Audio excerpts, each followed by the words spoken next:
आघाडीच्या हालचाली सुरू झाल्यात। देशातली सगळ्यात महत्त्वाची आणि मोठी बातमी, इंडियाला आघाडी मिळताच काँग्रेसकडून आता ही नवी खेळी अगदी झटपट सुरू झालेली आहे। थेट जाऊया दिल्लीत, आमचे प्रतिनिधी प्रमोद जगताप आपल्यासोबत आहेत। प्रमोद, इंडिया आघाडीकडून आता काँग्रेसकडून जोरदार हालचाली सुरू झाल्यात, खेळी खेळली जाते। अगदी बरोबर आहे सुवर्णा, कारण आता जर आपण जे आकडे बघतोय, जे एक्झिट आकडे समोर येतात त्या आकड्यानुसार भारतीय जनता पार्टी स्वबळावरती फक्त 232-33च्या आसपास जाताना बघायला मिळते।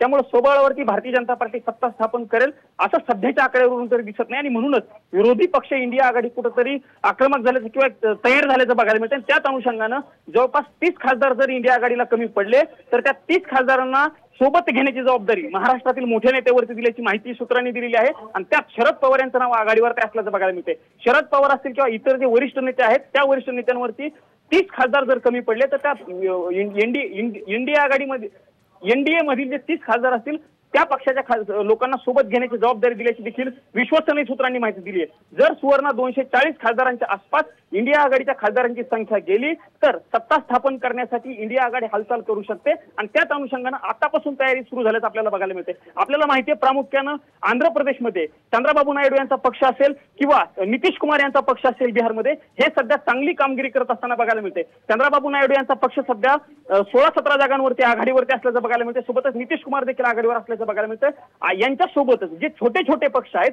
त्या पक्षांना सोबत घेऊन पुन्हा एकदा इंडिया आघाडीची मोठ बांधण्याचं काम सुरू असल्याचं देखील बघायला मिळते, आणि त्याची जबाबदारी इंडिया आघाडीच्या जुन्या जाणत्या नेत्यांवरती दिल्याचं सध्या तरी बघायला मिळते। अगदी बरोबर प्रमोद, या पार्श्वभूमीवर दिल्लीत मेजर घडामोडी करताना दिसेल, तुमच्याकडून अपडेट्स घेत राहणार आहोत। तुर्तास धन्यवाद या संपूर्ण माहितीसाठी। तर थेट जाऊया तन्मय, या ठिकाणी तज्ञ तुमच्या सोबत आहेत या महत्त्वाच्या घडामोडीवर, त्यांच्याकडून विश्लेषण।